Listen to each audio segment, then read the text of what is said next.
Hey YouTube, I'm Robin Brown from Revolving Door Productions, and this is the second vlog of the series. Kind of really the first vlog, because the first one that I did put out was just an intro saying that I will do vlogs in the future. But this one is the first one where we're actually going to discuss some things about filmmaking, and the topic for this month is, it's called The Leaky Ship. It's based on having an idea, having a concept, and taking it all the way to completion, because a lot of ideas, a lot of projects never see the end destination. Before we start, I have a couple of announcements though.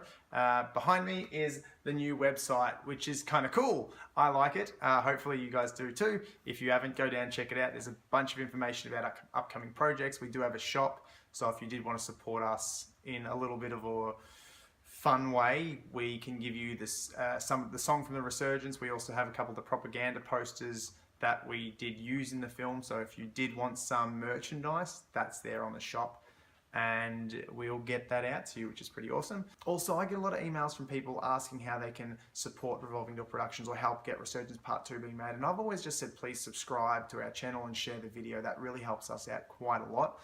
But if you did want to help a little bit more, if you did want to jump into some sort of financial support, we do have a Patreon page up and running now with a couple of different options. So if you were keen to help that way, please, by all means, I'll put the link right here, hopefully, or somewhere on this page, on this screen, I will put the link to our Patreon page. So if you did want to become a big supporter of us and help us make more films and help us get Resurgence Part 2 off the ground, definitely jump on that and help us out. That would be amazing. I know there was a third announcement I had, but I've completely forgotten it. I don't know where it's gone, I don't know what it was about, but there was a third. Maybe I'll remember next month, who knows. Anyway, let's get on with this month's vlog, which is The Leaky Ship. Basically, as I said earlier, it's about having an idea, a concept, and getting it to completion. And as an actor, I've been in a lot of projects that have been either filmed or not even got to the stage of filming, but something has happened and that project has sunk. I've also been a filmmaker and had the pleasure of making my own film and encountering all those difficulties, all those problems that could completely derail the project and make the project never see the light of day. I like to see the filmmaking process, as I've said, it's called The Leaky Ship. It's like you're the captain. If you're creating a film, you're the captain of your own film. You're the captain of this ship, and the ship's end destination is the completion of the film. But as you're sailing, your boat isn't exactly sturdy, or your ship isn't sturdy, and it's going to spring leaks. And you spend this whole time trying to patch these leaks up, and more leaks will come in, and if you can't stay on top of this, sooner or later your ship is going to sink. What are these potential dangers that will risk derailing this project or sinking our ship? So firstly, a lot of people have this idea, this little concept, initial concept, and they would judge themselves before they even start writing. I feel like that's a big start. That's a big a wall we've got to break through first. I know a lot of actors who have great ideas, but a lot of them just don't do anything with those ideas. Do they feel those ideas are not going to be good enough? They aren't actually a writer. Maybe they'll leave it to the professionals. Whatever it is, they just don't get this idea off the ground. And in this day and age where YouTube is such a great platform to launch so many careers, and now it's turning to help launch a lot of filmmakers and actors, it's just a great platform in general that anyone can access. And there's nothing stopping you anymore. But we still have this idea that we're not going to be good enough. Whatever our idea is just not going to be perfect or exactly how we envisioned. My film wasn't exactly how I envisioned, and the original draft of the script is nothing like the completed film. You know, it went through many changes, and there's a point in time where before you even get to making a film, you need to be able to just be comfortable with the fact that you're just making something. It doesn't have to be amazing. It doesn't have to be the greatest thing that has graced YouTube. It doesn't have to go viral, which was something I was really kind of hoping for Resurgence. It doesn't have to be any of that. But if you can just start with this concept and actually take this idea and set sail with it, and hopefully you'll reach your end destination, that's a start. I just think a lot of people stop themselves before they even begin. Now, how can you overcome this? Do you overcome this by starting small? You don't have to make your big grand project that you think is going to be amazing, but start small. Start filming little bits and pieces. Do little sketches. Do improvised two-handers or whatever it is, or just grab a camera and your mates and go down to a park and film something. Who knows what's going to happen? This might help make you feel that freedom to be able to create something and then just put it out there. You can't please everyone, and that's not something you should be aiming to do. You should be aiming to look after your own creative energies and just do it. The only thing that gets hurt is yourself, because you will look back and go, God, I wish I did that. So before we even start making the film project, set sail, write your little skit, write your scene, write your film, write whatever, and just put it out there. Don't worry if it sucks. You can rewrite. I've always been one to, with any of my writings, I like to get a bunch of the actors that I know and trust and to have a script read. And I just want honest feedback. If the film or the script that I've written is shit ass, please tell me. And that's how I learned how to write, really, by putting it out there and letting people read it and letting myself be vulnerable. And I think a lot of people are afraid for that vulnerability. It's different from them. It's like, I would never get on stage and sing. I've done it once and I don't want to do it again because I hate singing and I suck at it. But that's a vulnerability that I'm not comfortable with. But maybe I should be. Maybe I should be putting myself out there and trying to be comfortable with stuff like that. And this is the same thing. Put yourself out there, put your work out there, and allow it to grow from feedback. You can take bits and pieces and come up with a pretty good guide of what's working and what isn't within this story. So that's the first part, that's our first hurdle, to get over this part of holding onto this story and not letting anyone see it or tell anyone about it or be too afraid to even put that out there. Once it's out there though, it's not just a smooth trip to the completed project. Like I said, I've been on many projects that have been really good projects, and for whatever reason, they've just never seen the light of day. The first problems we encounter would be during your pre and production phases. And a lot of that, I think, usually revolves around flakiness of actors. But what causes the flakiness of actors?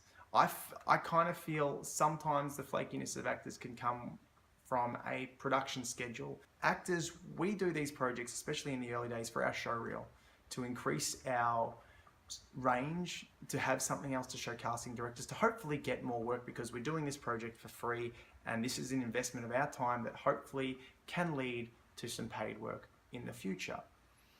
So as an actor, if you start to sense this project is going to maybe not be as good as you thought it was going to be, when you're not being paid, it's very easy for an actor to just go, I'm out. I did a project once that was shot every second Sunday over the course of 6 months. I was luckily only on for one Sunday. But if I was on it for the whole 6 months, that's a lot of my time I'm investing in a project that, will it go ahead? 6 months is a long time to be filming a half an hour, 45-minute episode, pilot episode. It's a long time, and a lot of actors can then take that as a red flag and be like, you know what? Maybe I don't want to be part of this project. And who knows, I've been in projects where the actor has pulled out the day before the shoot. If an actor pulls out the day before the shoot, you as a filmmaker are left to scramble and find a new actor. And if that was the lead actor, if that was your lead male or female in this film, and they pull out the night before, and you have to replace that person, all the other actors are now going to feel a lot of pressure on maybe the person you replace it with is not going to be as good, not going to be prepared, and not going to be as ready as I am. And then there's this whole doubt, well, why am I doing this if the actor I'm working opposite with isn't going to be able to give me anything, or is just going to be learning lines still on the day? I'm not going to be able to use this for showreel footage. Then it becomes this domino effect where more and more actors might bail. And this is a really terrible thing if half your cast just goes, you know what, this isn't going to happen, and then you're left to maybe delay or postpone. It's really hard to come back from something like that. I personally recommend trying to keep things really tight. We shot our film over the 2-week schedule. It was booked in, and we did give plenty of warning.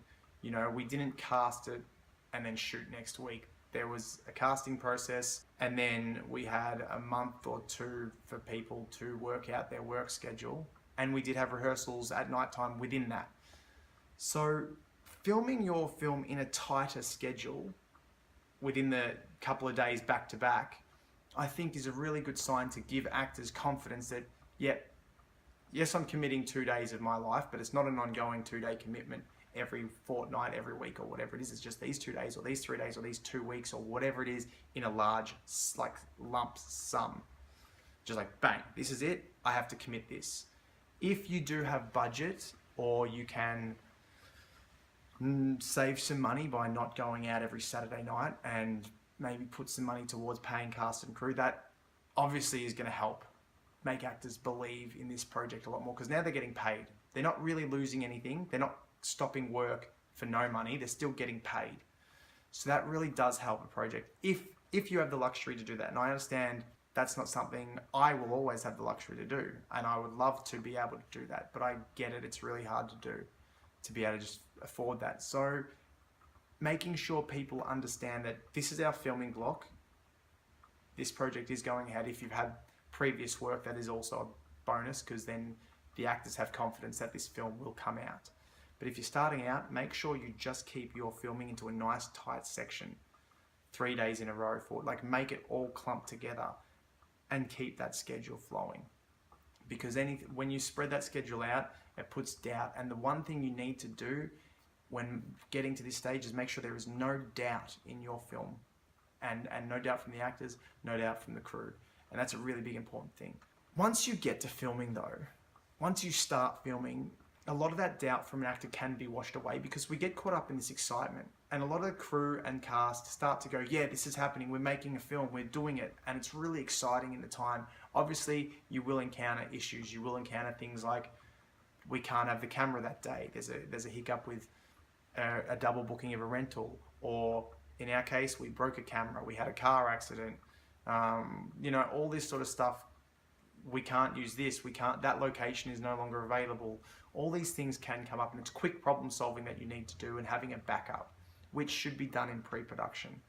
Knowing that anything can go wrong and how you're going to overcome that really needs to be done before then. If you can't shoot here, do you have a backup location? Are your permits all secure? Because you could get shut down. If you're going guerrilla, is it well rehearsed that we can get in, get out, and do it really, really quickly? Pre-production becomes essential for these little things that can pop up and really sink your ship on the day. This has happened to me on a film I was on. We had the camera for free. We got lucky to have the camera for free, but then someone was renting the camera for the next 2 days. Of course, if you're going to get money for the camera, we become second. So how do you scramble? Do you have enough funds to be able to hire a camera to keep going? And then the doubt comes into the actors and the flakiness comes back in. You want to avoid these flaky moments from actors, because that can really stuff everything up. So keeping everything moving is really important, and the ability to problem solve and work around any issue that does arise is important. Post-production is a whole different beast. Post-production is something that the people in post don't have the same feelings that the people during the filming process have. All the crew, all the cast are there. They're feeling this great energy being on set and the fun of being on set and creating something. And they're not actually thinking, will it be made? What's the next step? They're just thinking, this is my job right here, right now, and this is fun, and I'm invested because I'm doing it.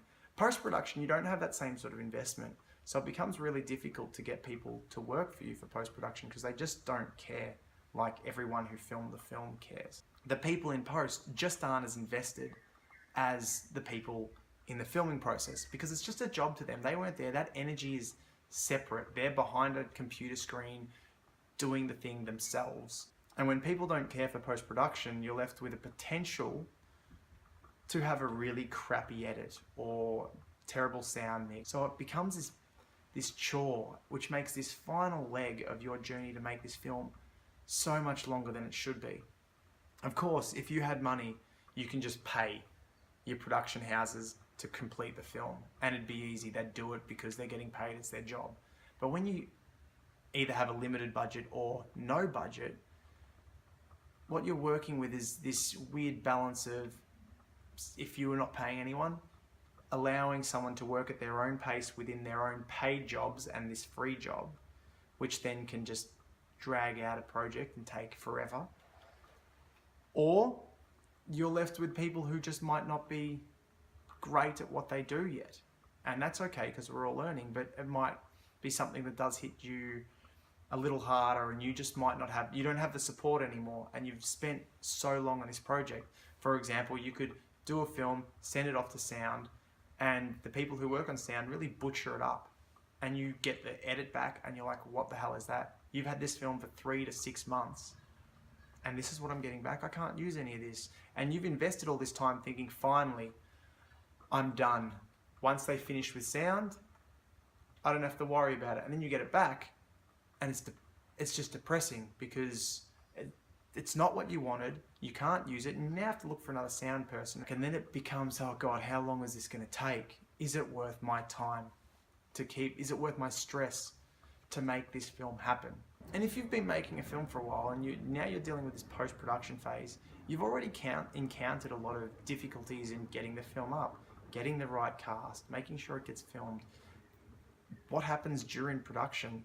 We broke a camera. We had terrible days. Like, we had a couple of really terrible days. The car we use, is it on now? No. It's about to be on.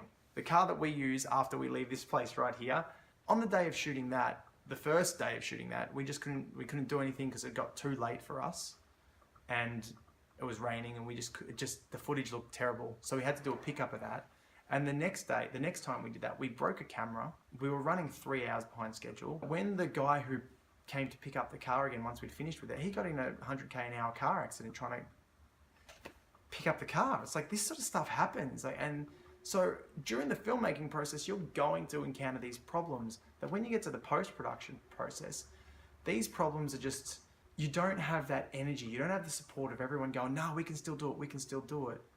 And it becomes another level. It becomes really difficult to overcome, because what's the point? A lot of people just go, you know what? I've invested way too much time. It now becomes too hard. And there was moments like when we decided to do CGI, and I was really always against it from the very beginning, but we only put CGI in because that was the big feedback we got from the trailers. How can you make a Pokemon film without actually Pokemon? That delayed the film by a year. Me trying to find the right CGI people. And I was just thinking, why am I even doing this? And then I finally found uni students who could work within the budget I had.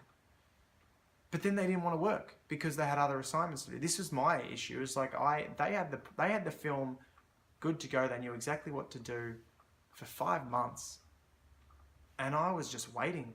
Hey, how's it going? I don't want to push you too much because I'm not paying you high rates. I know they've got other assignments to do.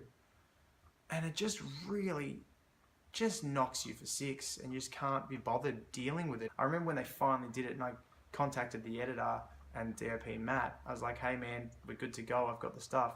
He was surprised. He's like, I can't believe we're actually finishing this film. I'd given up on it. My difference was that I was always gonna make this film. I put my own money into it. So if I didn't make this film, I'd wasted every cent I own. But if I'd fundraised for the film, it's not my money. It didn't get there. It's all right. Let it go. But because it was my own money, I was so invested to make sure this worked, to make sure we got to the end, because I don't want to waste any of my dollars in my own projects. I feel it's not something I want to do. So maybe that's a good strategy to help. If you do invest your own dollars, it's going to help you be more invested in seeing the end result, because you don't want to waste your own money. It's okay if it didn't cost you anything, or it's okay if you got given money from Kickstarter. You probably won't get money from Kickstarter again, but if you put your own money on top of your own time into it, you're really going to want to see this through. And that's what happened with the CGI. I kept forcing, kept pushing them, and then when they showed me nothing, I gave them a deadline. They've got 2 weeks, or the film's going to be out with no CGI, and I don't care, because it was never meant to have CGI. At the end of the day, I guess, why do you create films? Why do you want to make a film? If it's because that's what you love doing, these moments of doubt, or these moments where you do get tired, you need to remember why you're doing this. Why do you want to make this film? Because it's going to make you happy in the end. And not making it, if you're happy to just go, nah, I don't want to do it anymore, then why were you making films to begin with?